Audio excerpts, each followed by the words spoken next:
Assalamualaikum warahmatullahi wabarakatuh. Perkenalkan saya Ardiantin dengan NIM S1S1222005 dari jurusan Teknik Informatika. Di sini saya akan memberikan penjelasan mengenai the multilayer perceptron and backpropagation, yang mana penjelasan ini saya berikan sebagai bentuk dari pemenuhan tugas mata kuliah pengenalan pola yang diberikan oleh dosen saya. Nah, di sini tugasnya mulai dari multilayer perceptron and backpropagation, kemudian lanjut di regression MLPS, dan yang terakhir classification MLPS. Baik, saya akan mulai pada multilayer perceptron and backpropagation. Baiklah, di sini dapat kita lihat bahwa MLP itu terdiri dari satu input layer dan satu atau lebih lapisan TLU atau bisa disebut juga dengan hidden layers, dan kemudian lapisan terakhir dari TLU yaitu disebut juga dengan output layer. Nah, lapisan yang dekat dengan lapisan input atau input layer itu biasanya disebut dengan lower layer, dan lapisan yang dekat dengan output itu biasa disebut dengan upper layer. Setiap layer kecuali lapisan keluaran atau output layer itu mencakup neuron, bias, dan terhubung sepenuhnya ke lapisan berikutnya. Nah, dari sini di gambar dapat kita lihat di sini input layernya, hidden layer, dan kemudian output layernya. Nah, jadi pada gambar ini dapat kita lihat yang paling bawah itu ya. Ini adalah X1 dan X2 yang merupakan input layernya. Dan kemudian selanjutnya ada satu angka di sini, angka 1, yang mana ini merupakan biasnya. Jadi bias itu membantu jaringan saraf untuk belajar pola yang lebih kompleks. Dan kemudian selanjutnya hidden layernya yang ini.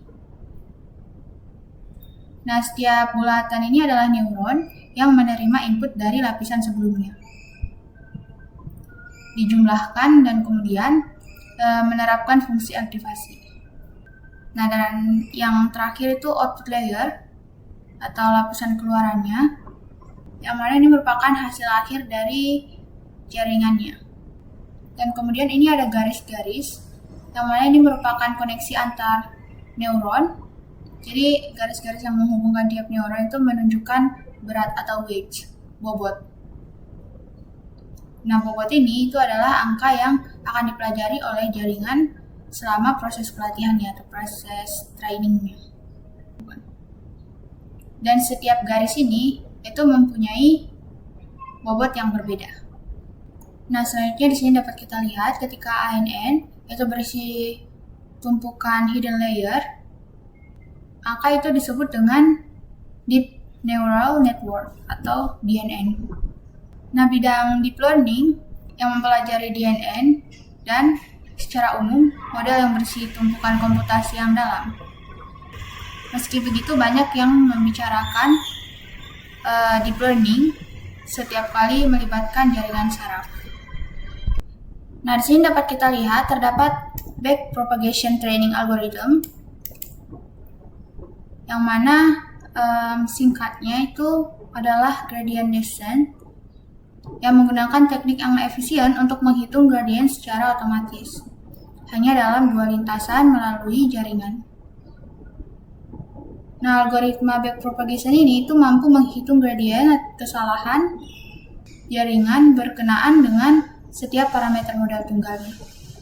Dengan kata lain, yaitu dapat mengetahui bagaimana setiap bobot koneksi dan setiap bias itu harus disesuaikan untuk mengurangi kesalahan atau error.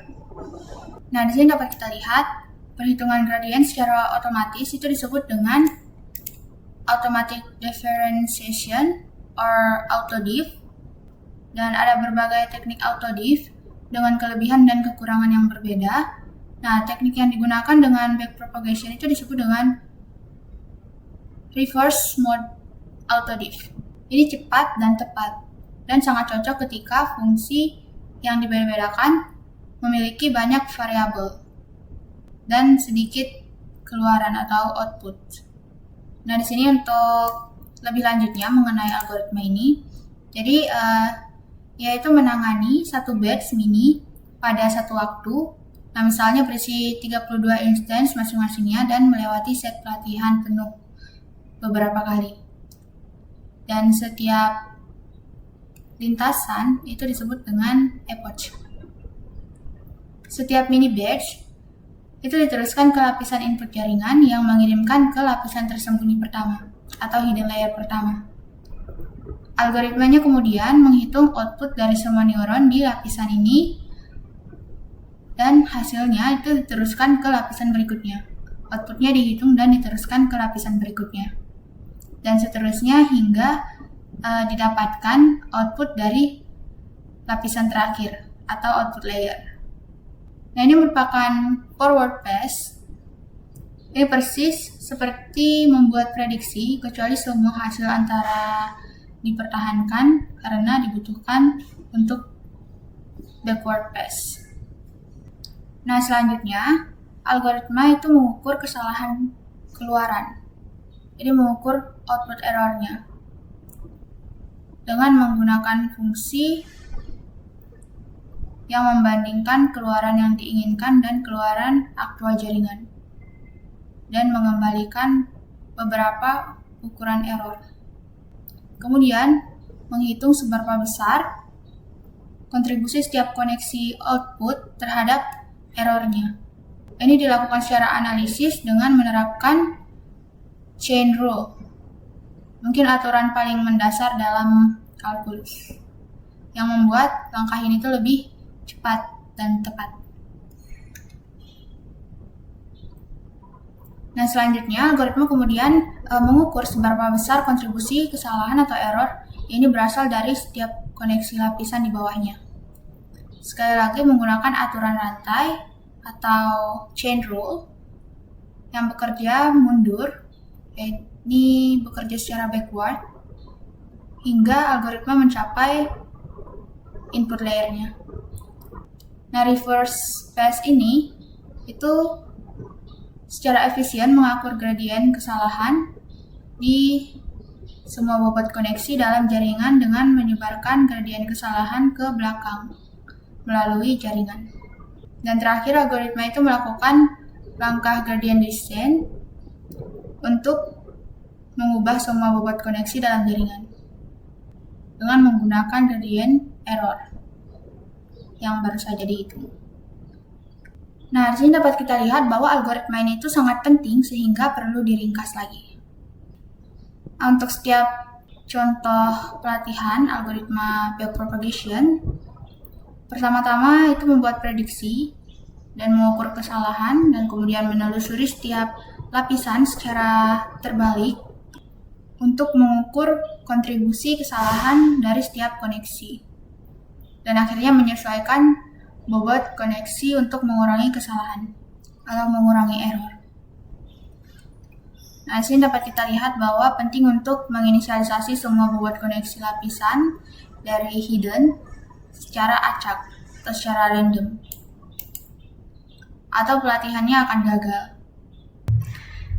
Nah, di sini dapat kita lihat agar algoritma ini lebih bekerja dengan baik, itu MLP arsitekturnya diubah atau diganti, yang mana di sini step function diubah menjadi logistik atau sigmoid function. Hal ini penting karena step function itu mengandung flat segment, jadi tidak ada gradien yang dapat digunakan. Karena gradient descent itu tidak dapat bergerak pada permukaan yang datar.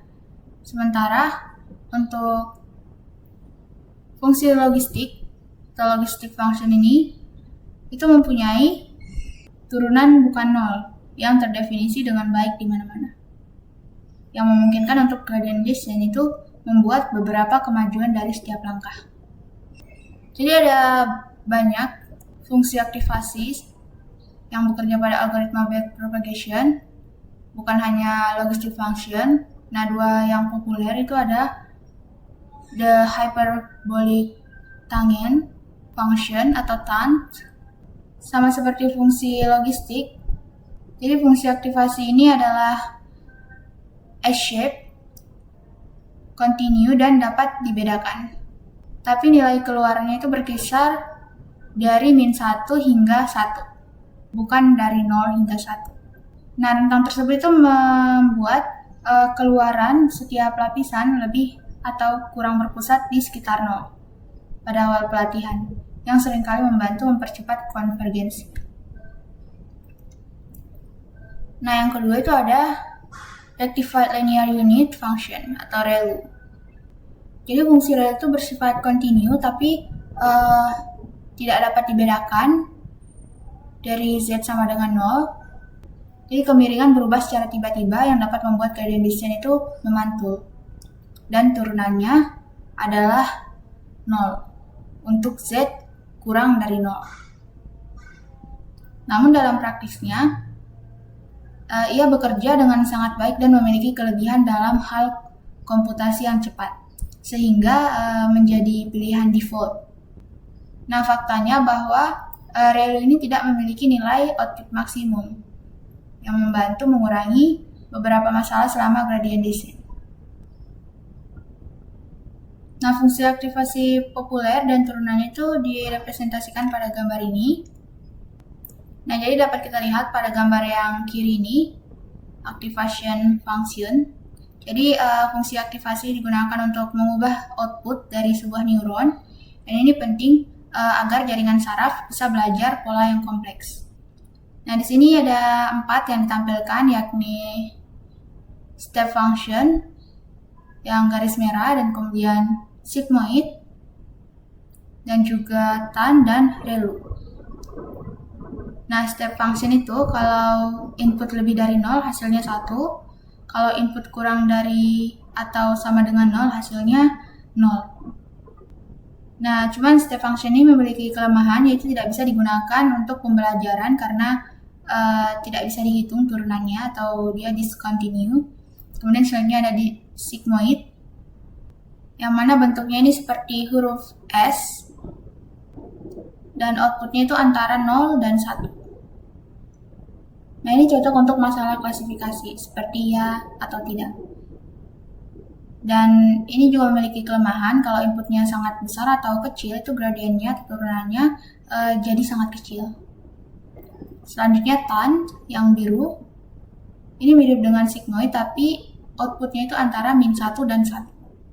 Dan lebih baik dari sigmoid karena outputnya terpusat di sekitar 0. Tapi juga bisa mengalami vanishing gradient. Dan yang terakhir itu yang ReLU.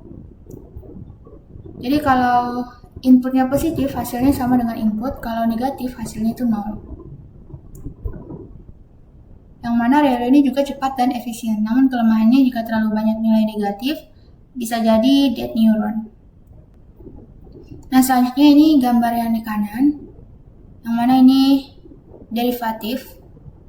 Jadi fungsi turunan sangat penting dalam pelatihan jaringan saraf tiruan karena digunakan dalam proses backpropagation.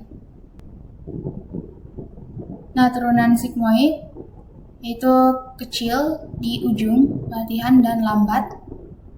Kemudian turunan tan itu lebih besar di sekitar 0 tapi tetap bisa bermasalah jika nilai inputnya terlalu besar atau kecil. Dan turunan ReLU itu konstan 1 jika input positif, 0 jika negatif, dan step function itu tidak punya turunan yang bisa dipakai.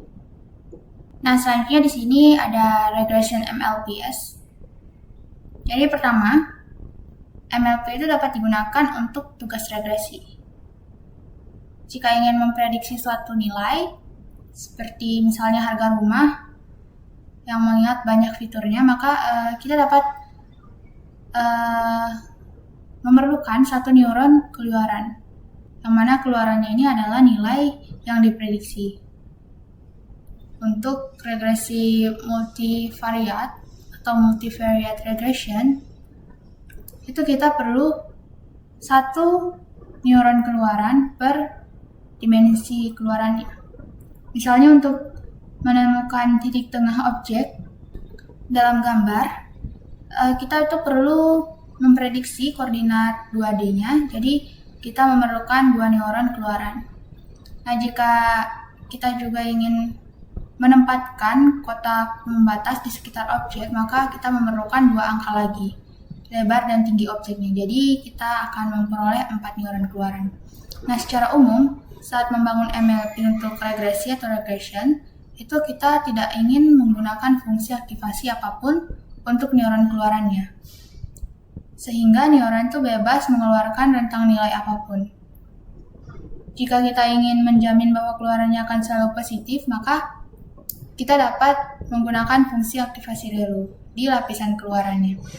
Atau jika dapat menggunakan soft plus, fungsi aktivasi yang merupakan varian smooth dari ReLU ini. Nah, ini mendekati 0 ketika Z-nya itu negatif dan mendekati Z ketika Z-nya positif. Terakhir, jika ingin menjamin bahwa prediksi akan berada dalam rentang nilai tertentu, maka kita dapat menggunakan fungsi logistik atau tangan hiperbolik. Dan kemudian diskalakan label ke rentang yang sesuai. 0 hingga 1 untuk logistic function dan min 1 hingga 1 untuk hyperbolic tangent. Nah, loss function yang digunakan saat training itu biasanya adalah squared error. Tapi jika memiliki banyak outlier dalam set pelatihan, kita mungkin lebih suka menggunakan mean absolute error. Atau dapat juga menggunakan Haber loss, yang mana itu kombinasi keduanya. Nah, di sini dapat kita lihat bahwa Haber loss itu bersifat kuadratik ketika kesalahan lebih kecil dari ambang batas atau threshold-nya. Tapi linear ketika error itu lebih besar dari ini. Bagian linear itu membuatnya kurang sensitif terhadap outlier dibandingkan dengan mean squared error. Dan bagian kuadrat itu memungkinkan untuk konvergen lebih cepat dan lebih tepat daripada mean absolute error. Nah, di sini dapat kita lihat pada tabel 10.1. Summarize the typical architecture of a regression MLP. Ini ada hyperparameternya dan ini typical value-nya. Dan di sini ada input neurons, typical value-nya itu 1 per input feature. Kemudian di sini yang hyperparameter hidden layer, typical value-nya itu depends on the problem, but typically 1 to 5. Kemudian di sini hyperparameter yang neuron per hidden layer, itu typical value-nya depends on the problem juga, but typically itu 10 to 100. Dan kemudian output neurons, typical value-nya 1 per prediction dimension. Kemudian hyperparameter hidden activation, typical value-nya ReLU or CeLU. Kemudian selanjutnya untuk output activation, itu non or ReLU atau soft plus jika positive output, atau logistik dan tan jika bounded output.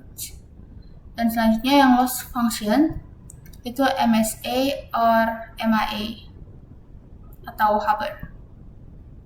Nah, di sini yang terakhir atau selanjutnya yakni classification MLPS. Nah, jadi MLP itu juga bisa digunakan untuk klasifikasi. Untuk masalah klasifikasi binar itu kita hanya memerlukan 1 neuron keluaran menggunakan fungsi aktivasi logistik. Nah, outputnya itu akan berupa angka antara 0 dan 1 yang dapat diartikan sebagai estimasi probabilitas dari kelas positif. Nah, estimasi probabilitas kelas negatif sama dengan 1 dikurangi angka tersebut. MLP juga dapat dengan mudah menangani tugas klasifikasi binar untuk multi-label Misalnya, kita dapat memiliki sistem klasifikasi email yang memprediksi apakah setiap email masuk ke dalam spam atau non-spam. Dan sekaligus memprediksi apakah itu email mendesak atau tidak mendesak. Dalam kasus ini, kita memerlukan 2 neuron keluaran atau 2 output neuron. Keduanya itu menggunakan fungsi aktivasi logistik. Yang pertama akan mengeluarkan probabilitas bahwa email tersebut adalah spam. Dan yang kedua itu akan mengeluarkan probabilitas bahwa itu mendesak. Secara lebih umum, kita akan mendedikasikan 1 neuron keluaran untuk setiap kelas positif. Jadi perhatikan bahwa probabilitas keluaran itu tidak berjumlah 1. Ini memungkinkan model untuk mengeluarkan kombinasi label apapun. Kita dapat memiliki spam yang mendesak, spam yang tidak mendesak, ataupun yang non-spam tidak mendesak, dan bahkan mungkin yang non-spam yang mendesak. Nah, jika setiap instance hanya dapat dimiliki oleh satu kelas dari 3 atau lebih kelas yang mungkin, misalnya 0 hingga 9 digit image classification, maka kita perlu memiliki 1 neuron keluaran per kelas. Dan kita harus menggunakan fungsi aktivasi softmax untuk seluruh lapisan keluarannya atau output layernya. Nah, fungsi aktivasi softmax ini itu akan memastikan bahwa semua probabilitas yang diestimasikan berada di antara 0 dan 1, dan jika dijumlahkan akan menghasilkan 1. Nah, ini disebut dengan multi-class classification. Nah, di sini dapat kita lihat lagi ada modern MLP including ReLU and softmax for classification. Jadi di sini untuk input layernya pada node hijau ini X1 dan X2, dan node kuning ini yakni 1 bias, yang mana bias membantu jaringan lebih fleksibel dalam belajar polanya. Kemudian di hidden layer terdiri dari beberapa neuron biru dan menerima input dari layer sebelumnya, yaitu input layer, lalu memprosesnya dengan fungsi aktivasi. Nah, di sini yang digunakan ReLU pada contoh. Dan sini tujuannya dari hidden layer itu adalah mencari dan menangkap pola tersembunyi dari dalam data. Dan selanjutnya softmax output layer, dimana ini paling atas ya, yang ini. Dapat kita lihat ada kotak softmax. Nah, ini adalah fungsi aktivasi khusus yang digunakan untuk multi-class classification. Output dari fungsi softmax ini akan berbentuk probabilitas untuk setiap kelas dan jumlah totalnya itu adalah 1. Nah, di sini dapat kita lihat mengenai dengan loss function, karena kita memprediksi distribusi probabilitas, maka cross entropy loss itu umumnya merupakan pilihan yang baik. Nah, di sini dapat kita lihat typical classification MLP arsitektur. Ada hyperparameternya, dan ini untuk yang binary classification, multi-label binary classification, dan multi-class classification. Di sini dapat kita lihat untuk input dan hidden layers pada binary classification itu same as regression, dan multi-binary classification same as regression, multi-class classification juga same as regression. Nah, sini dapat kita lihat untuk yang regression bagaimana. Nah, seperti ini.